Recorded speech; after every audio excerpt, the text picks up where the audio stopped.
নমস্কার, শান্তন টিভির পর্দায় রয়েছে দীপান্বিতা। চোখ রাখবো সংবাদে। শনিবার শান্তির বাজারে ওজন পরিমাপ দপ্তরের নবনির্মিত ভবনের শুভ সূচনা হয়। 48,25,000 টাকা ব্যয় করে শান্তির বাজার মহকুমার শাসক কার্যালয় সংলগ্ন এলাকায় এই ওজন পরিমাপ দপ্তরের কার্যালয়ের নতুন ভবন নির্মাণ করা হয়, যার মধ্যে অফিস কক্ষের পাশাপাশি laboratory room, strong room, kitchen room রয়েছে। গত 2023 সালে এই কাজের দায়িত্বভার দেওয়া হয় পূর্ত দপ্তরকে। শনিবার এর শুভ সূচনা হয়। এদিন ফিতা কেটে ও ফলক উন্মোচনের মাধ্যমে নবনির্মিত ভবনের শুভ সূচনা করেন ত্রিপুরা রাজ্যের খাদ্য, জনসংবহন ও ক্রেতা স্বার্থক বিষয়ক দপ্তরের মন্ত্রী সুশান্ত চৌধুরী। অনুষ্ঠানে বক্তব্য রাখতে গিয়ে মন্ত্রী সুশান্ত চৌধুরী জানান, লোকজনেরা বাজার থেকে বিভিন্ন সামগ্রী ক্রয় করতে গিয়ে ওজনে কোনো প্রকার গরমিল দেখলে এই অফিসে এসে অভিযোগ জানাতে পারবেন। মন্ত্রী জানান, এই দপ্তরের উদ্যোগে রাজ্যে প্রতিনিয়ত নানান জায়গায় অভিযান চালানো হয়, যাতে ক্রেতাদের সাথে কোনো ধরনের কারচুপি না হয়। ওজন পরিমাপ দপ্তর সর্বদা জনগণের স্বার্থে কাজ করে চলেছে বলে জানান মন্ত্রী সুশান্ত চৌধুরী। অনুষ্ঠানে এছাড়াও উপস্থিত ছিলেন জোলাইবাড়ি বিধানসভা কেন্দ্রের বিধায়ক তথা মন্ত্রী শুক্লাচরণ নোয়াতিয়া, বিধায়ক প্রমোদ রিয়াং, খাদ্য দপ্তরের সেক্রেটারি রেভেল হেমন্ত কুমার, দক্ষিণ জেলার জেলা শাসক সিদ্ধার্থ শিব জসওয়াল, শান্তির বাজার মহকুমা শাসক অভেদানন্দ বৈদ্য, শান্তির বাজার পৌর পরিষদের চেয়ারম্যান স্বপ্না বৈদ্য, ভাইস চেয়ারম্যান সত্যব্রত সাহা সহ অন্যান্যরা। বিভিন্ন দোকান ব্যবসায়ীরা রয়েছে, আমাদেরকে সঠিক পরিমাণে জিনিস দিচ্ছে কিনা, জিনিসের গুণগত মান ঠিক রয়েছে কিনা। আপনি এখন 5 কেজি ডাল আনতে গেলেন, ব্যবসায়ী আপনাকে 5 কেজি ডালের পরিবর্তে 4.5 কেজি ডাল দিয়ে দিল, আপনি এখানে এসে কমপ্লেন জানাতে পারবেন। আপনারা দেখেছেন হয়তো পত্রপত্রিকাতে বিভিন্ন সময়ে যে বর্তমানে খাদ্য দপ্তর সারা রাজ্যে যে ব্যবসায়ীরা রয়েছে, বাজারগুলো রয়েছে, সেই বাজারগুলোতে নিয়মিত রেড কর্মসূচি সেখানে চালু রেখেছে, ছাপা মারছে খাদ্যের গুণগত মান রক্ষা করার জন্য, ওজন নিয়ে সেখানে যাতে কারচুপি না হয়। দিন দুপুরে সরকারি কার্যালয়ে প্রবেশ করে 3 সরকারি কর্মচারীকে শারীরিকভাবে নিগৃহীত করার অভিযোগ উঠল শাসক দল আশ্রিত 3 দুষ্কৃতিকারীদের বিরুদ্ধে। ঘটনা শনিবার দুপুরে কৈলাসহর মহকুমার গৌরনগর আরডি ব্লকে। আক্রান্ত 3 সরকারি কর্মচারী ঊনকোটি জেলা হাসপাতালে চিকিৎসাধীন। শনিবার দুপুরে সরকারি অফিস চলাকালীন সময়ে গৌরনগর আরডি ব্লকের কার্যালয়ে প্রবেশ করে শাসক দল আশ্রিত 3 দুষ্কৃতিকারী জুয়েল আহমেদ, আব্দুল কাদির এবং রাজীব আলী। এই 3 দুষ্কৃতিকারী গৌরনগর আরডি ব্লকের কার্যালয়ে প্রবেশ করে সরকারি কর্মচারী পুলকেশ নাগকে বেধড়ক মারধর করা শুরু করে। এই দুষ্কৃতিকারীদের তাণ্ডব থেকে রেহাই পায়নি মহিলা কর্মচারীও। পুলকেশ নাগকে দুষ্কৃতিকারীদের আক্রমণের হাত থেকে বাঁচানোর জন্য তার সহকর্মী পিঙ্কি পাল চৌধুরী চেয়ার ছেড়ে উঠে দাঁড়াতে দুষ্কৃতিকারীরা পিঙ্কি পাল চৌধুরীকে ধাক্কা দিয়ে রুম থেকে বের করে দেন। দুষ্কৃতিকারীরা অফিস কক্ষের আসবাবপত্র থেকে শুরু করে কম্পিউটার পর্যন্ত লন্ড ভন্ড করে দেয়। সরকারি কর্মচারী পুলকেশ নাগকে দুষ্কৃতিকারীরা কেন এই আক্রমণ করেছে তা তিনি নিজেও জানেন না বলে জানিয়েছেন। পুলকেশ নাগ জানিয়েছেন, তিনি দুষ্কৃতিকারীদের বিরুদ্ধে মামলা দায়ের করেছেন থানায়। আজকে ঠিক 2টার দিকে হঠাৎ করে 2-3 লোক, একজনের নাম জুয়েল আহমেদ, বাড়ি নূরপুর, যতটুকু আমি চিনতে পেরেছি। একজনের নাম হচ্ছে আব্দুল কাদির, বাড়ি নূরপুর, আর একজনের নাম হচ্ছে রাজীব আলী, বাড়ি ইয়াজেগৌড়া। তো হঠাৎ করে তারা আমাদের রুমে আসে। আমি আমার রুমে বসে কাজ করছি, আমার সঙ্গে রয়েছিল ওর ডিআরএস, ওর পরিচিত, ও তার টেবিলে বসে কাজ করছে, এবং সামনে আমাদের কম্পিউটার অপারেটর প্রিন্সিপাল চৌধুরী, ও বসে কাজ করছে। হঠাৎ তারা চলে আসে আমাদের রুমের মধ্যে। চলে এসে প্রথম তো কিছু ভাবতে পারিনি, যখনই টেবিলের সামনে চলে আসে দুজন আমাকে ওদের মারতে শুরু করে, অজস্রভাবে মারতে শুরু করে। কে মারতে করলো? রাজীব আলী, প্রথম রাজীব আলী এবং ওই জুয়েল আহমেদ মারা শুরু করে। মারা শুরু করতে পিঙ্কি দিদিমণি দাঁড়িয়ে যায়, এরপর ওকেও ধাক্কা দেয়, ও ধাক্কা দিয়ে রুম থেকে বাইরে বের করে দিয়েছে। তারপর ওরা খুব মারছে। এরপর আরেকজন আসছে আব্দুল কাদির, ও এসে মারছে, 3 মেরে কম্পিউটার ফাইল কথা হলো প্রচণ্ডভাবে আমার উপরে হামলা করেছে, এবং মাথাটা একদম ফুলিয়ে দিয়েছে, মাত্র সারা শরীরে অতর্কিতভাবে হামলা করেছে। অফিসের ভিতরে আমার রুমের মধ্যে সমস্ত রুম একদম এলোমেলো আছে, কম্পিউটার সব ভাঙা আছে। আপনি কি চাইছেন? আমি তো সুস্থ তদন্ত চাচ্ছি। আমার অথরিটি স্যার আছেন, দেখি অথরিটি স্যার কি ব্যবস্থা নেন। স্যার আসছেন হসপিটালে, আমাকে হসপিটালে নিয়ে আসা হয়। ডাক্তারবাবু আমাকে সিটি স্ক্যান দিয়েছেন, টেস্ট দিয়েছেন, সেগুলো আমি এখন করাবো। তো এই মারধরের ঘটনায় আপনার টোটাল মোট কতজন আহত হয়েছেন? এটা দেখে তো ডাইরেক্টলি তো আমি আহত হয়েছি, ওকে মারিছে, ও উঠে গেছে, ও আহত হয়ে গেছে ইনসিডেন্ট। ও তো আমার সঙ্গে দাঁড়িয়ে কিছুক্ষণ পর ওর যে অবস্থা, এটা যা কেটে গেছে বোঝা যাচ্ছে, আমি 32 বছরের যে অবস্থাটা।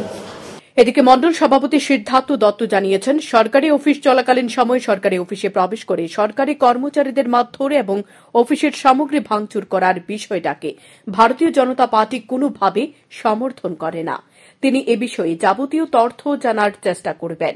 পাশাপাশি তিনি এও জানিয়েছেন, ভারতীয় জনতা পার্টির কার্যকর্তারা না হয়েও অনেকে ভারতীয় জনতা পার্টির নাম ভাঙিয়ে ভারতীয় জনতা পার্টি নেতৃত্বাধীন সরকারকে বদনাম করার চেষ্টা করছে। আসলে এই ব্যাপারে আমার কাছে কোনো সূচনা নেই, জাস্ট এখন আপনার মাধ্যমে আপনার কাছ থেকে আমি জানতে পারলাম। আমিও খবরাখবর নিচ্ছি, জাস্ট জানলাম যেহেতু। আর যারাই সরকারি অফিসে হামলা করেছে, এটাকে আমরা ভারতীয় জনতা পার্টির পক্ষ থেকে সমর্থন করতে পারি না, আমরা সমর্থন করিও না। যারা আক্রমণ করেছে তাদের আইন অনুসারে ব্যবস্থা হোক, কারণ আমি জাস্ট এখন জানলাম খবরটা, আমি নিজেও শুনে মর্মাহত। আমি খবরাখবর নিচ্ছি, দেখছি কারা করেছে সঠিক খবর। আসলে কৈলাসরে এমন এক অবস্থা, বিভিন্ন সময় বিভিন্ন মানুষ বিজেপিকেই বদনাম করার জন্য বিভিন্ন কাজ করছে। আসলে কি এরা বিজেপির কার্যকর্তা না অন্য, সেটাও আমরা খোঁজখবর নিয়ে দেখতে হবে। আমি জাস্ট এখন জানলাম যেহেতু, আমি খবর নিয়ে দেখছি। পুলিশ ইতিমধ্যে ঘটনার তদন্ত শুরু করেছে। আহত 3 সরকারি কর্মচারী চিকিৎসা চলছে ঊনকোটি জেলা হাসপাতালে। এই ঘটনার পরিপ্রেক্ষিতে গৌরনগর আরডি ব্লকের সরকারি কর্মচারীদের মধ্যে ব্যাপক আতঙ্ক ছড়িয়ে পড়েছে। শ্যামবন টিভি। নয় বনমালীপুর মণ্ডলের উদ্যোগে শনিবার বনমালীপুরের অন্তর্গত মাধ্যমিক এবং উচ্চ মাধ্যমিক পরীক্ষায় উত্তীর্ণ ছাত্রছাত্রীদের এক অনুষ্ঠানের মধ্য দিয়ে সংবর্ধনা দেওয়া হয় আগরতলার নজরুল কলাক্ষেত্রে। এ সংবর্ধনা অনুষ্ঠানে আনুষ্ঠানিক সূচনা করেন ভারতীয় জনতা পার্টির রাজ্য সভাপতি রাজীব ভট্টাচার্য। উপস্থিত ছিলেন নয় বনমালীপুর মণ্ডলের সভাপতি চন্দ্রশেখর দেব, বিজেপির সদর শহর জেলা সভাপতি অসীম ভট্টাচার্য, রাজ্যের তারকা জিমন্যাস্ট দীপা কর্মকার সহ আরও অনেকে। বিজেপির রাজ্য সভাপতি রাজীব ভট্টাচার্য বলেন, মাধ্যমিক এবং উচ্চ মাধ্যমিকে উত্তীর্ণ ছাত্রছাত্রীরা আগামী দিনে বনমালীপুর এলাকার মান উজ্জ্বল করবে। তাদেরকে উৎসাহিত করার লক্ষ্যে এই সংবর্ধনা অনুষ্ঠানের আয়োজন করা হয়। ও আসার পর আমি জিজ্ঞেস করলাম, তোমার শরীর কেমন আছে? একটু কিছুটা প্রবলেম আছে, কিন্তু তবুও জিদ যে আমার এই রাজ্যকে রিপ্রেজেন্ট করতে হবে, আমার এই ভারতবর্ষকে রিপ্রেজেন্ট করতে হবে। মনে রাখুন, এখন ও পদ্মশ্রী পেয়েছে, ও একটা গভর্নমেন্ট জব করে, ও ভালো বেতন পায়, কি দরকার আছে জিমে প্রত্যেকদিন জিমে যায়, আরসিসি তে গিয়ে প্র্যাকটিস করে, কি দরকার আছে? একটা জুনুন। আমাকে সেই পরিবেশ আমাকে তৈরি করতে হবে, নির্মাণ করতে হবে। তার জন্যই আমি ছাত্রছাত্রীদের কাছে আমি আহ্বান রাখবো যে পুঁথিগত শিক্ষা, শিক্ষিত হবে, বড় হয়ে ডাক্তার হবে, ইঞ্জিনিয়ার হবে, লয়ার হবে, টিচার হবে, আমাদের এই রাজ্যকে রিপ্রেজেন্ট করবে, দেশকে রিপ্রেজেন্ট করবে, আরো বড় হবে। প্রকাশ্য দিন দুপুরে চুরি ধর্মনগর মহকুমায়। শনিবার দুপুরে 2:30টায় উত্তর জেলার সদর ধর্মনগরে শরৎপল্লী শান্তিপালার জয়ন্তী দাস পাশের বাড়িতে যায় কালী পূজার নিমন্ত্রণে। সেখানে তিনি 45 মিনিটের মতো ছিলেন। পরে বাড়িতে ফিরে এসে তিনি দেখেন দরজা খুলতে পারছেন না। তখন তিনি চিৎকার শুরু করলে আশপাশের কোনো মানুষ আসেনি। অবশেষে উঠানে গিয়ে একটি লাঠি নিয়ে গেটের পাশে গিয়ে চিৎকার করলে এলাকার 3-4 জন মহিলা ছুটে আসে। তারা আসার পর তিনি লাঠি নিয়ে দরজা খুলতে দেখতে পান চোরেরা পেছনের দরজা দিয়ে তার ঘরে প্রবেশ করেছে এবং নতুন মোবাইল সহ কিছু রূপার সামগ্রী, নগদ 4,000 টাকা নিয়ে যায়। বাড়ির 4টে স্টিলের আলমারি ভেঙে সর্বস্ব দরকারি জিনিস নিয়ে যায় চোরেরা। চোরেরা দা ও শাবল ব্যবহার করেছে বলে মহিলা উল্লেখ করেছেন। ধর্মনগর থানায় খবর দেওয়া হলে পুলিশ ঘটনাস্থলে ছুটে আসে এবং মামলা নথিভুক্ত করে তদন্ত শুরু করে। আমি পাশের বাড়িতে 2:30টার সময় কালী পূজার প্রসাদ খাইতে গেছি। এরপর আমি 45 মিনিটের মতো বইছি তার বাড়িতে। তারপর আমি ঘরে আইছি, গেট খুললা আইরা দেখি আমার স্কলার তালা আছে, কিন্তু দরজার তালাটা ভাঙ্গা লেগেছে। ভাঙ্গার পর তখন আমি চুর করে খুব চিৎকার করছি, কিন্তু একটা মানুষও বেরো না। তারপর আমি উঠান থেকে একটা বাস নিয়েছি, বাসনের দরজাটা খুলে না, তাই না আমি চেষ্টা করছি খুলতে। চুর তো মনে হয় আমি আগামী 17 জন ঘরোয়া তৃতীয় ডিভিশন ফুটবলের লড়াইয়ে সরোজ সংঘ মুখোমুখি হবে ইকফাইয়ের। শনিবার এক অনুষ্ঠানের মধ্য দিয়ে সরোজ সংঘের ফুটবলারদের হাতে জার্সি তুলে দেওয়া হয়। ফুটবলারদের এই জার্সি স্পন্সর করেছে লংতরাই গুরু মশলা। পাশাপাশি লংতরাই গুরু মশলার পক্ষ থেকে আর্থিক সাহায্যও তুলে দেওয়া হয় সরোজ সংঘ ক্লাব কর্তৃপক্ষের হাতে। এদিনকার এই জার্সি প্রদান অনুষ্ঠানে উপস্থিত ছিলেন লংতরাই গুরু মশলার কর্ণধার রতন সাহা। তিনি জানিয়েছেন তাদের এই প্রতিষ্ঠান সারা বছরই সামাজিক কর্মকাণ্ডের সঙ্গে যুক্ত থাকে। এই সামাজিক কর্মকাণ্ডের অঙ্গ হিসেবে ফুটবল প্রেমী হিসেবে তিনি এবং তার প্রতিষ্ঠান পাশে দাঁড়িয়েছে সরোজ সংঘ ক্লাবের। ফুটবল প্রেমীরা ঘরোয়া তৃতীয় ডিভিশন ফুটবল উপভোগ করবেন এমন আশা ব্যক্ত করেন তিনি।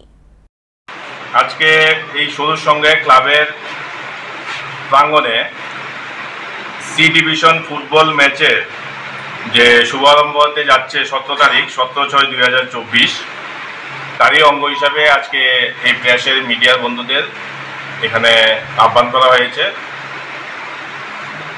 এই আহ্বানে সাড়া দিয়ে আপনারা যারা প্রিন্ট মিডিয়া, ইলেকট্রনিক মিডিয়া এবং ওয়েব মিডিয়ার বন্ধুরা এসছেন, সবাইকে লংতরাই পরিবারের পক্ষ থেকে এবং সরোজ সংঘের পক্ষ থেকে আন্তরিক শুভেচ্ছা ও অভিনন্দন জ্ঞাপন করছি যে আপনারা আপনাদের মূল্যবান সময় আমাদেরকে দিয়েছেন। আপনারা জানেন যে লংতরাই বিভিন্ন সামাজিক কর্মকাণ্ডের সঙ্গে আমরা বিভিন্নভাবে যুক্ত থাকি। তারই পরিপ্রেক্ষিতে আমাদের এই সি ডিভিশন খেলাতে আগরতলার দুইটি ক্লাব আমাদের কাছে স্পন্সরশিপের জন্য আবেদন করেছে। আজকে আমরা এই সরোজ সংঘের ক্লাব প্রাঙ্গণে আজকে সেই স্পন্সরশিপের শুভ সূচনা করছি আমরা।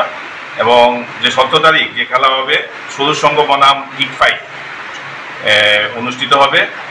আজকে আমরা এই ক্লাব প্রাঙ্গণে ক্লাবের যারা খেলোয়াড়রা আছেন তাদেরকে আমরা জার্সি এবং আর্থিকভাবে আমরা কিছু সাহায্য করব এবং আমরা আশা করব যে ত্রিপুরার যে ফুটবল প্রেমীরা আছেন তারা অবশ্যই এই খেলাকে উপলব্ধি করবেন এবং আপনাদের মাধ্যমে সারা ত্রিপুরাবাসীর কাছে আমরা আবেদন করব যে এই সি ডিভিশন খেলার যে ওপেনিং। এখনকার মতো সংবাদ এ পর্যন্তই। চোখ রাখুন শ্যামল টিভির পর্দায়। শুভরাত্রি।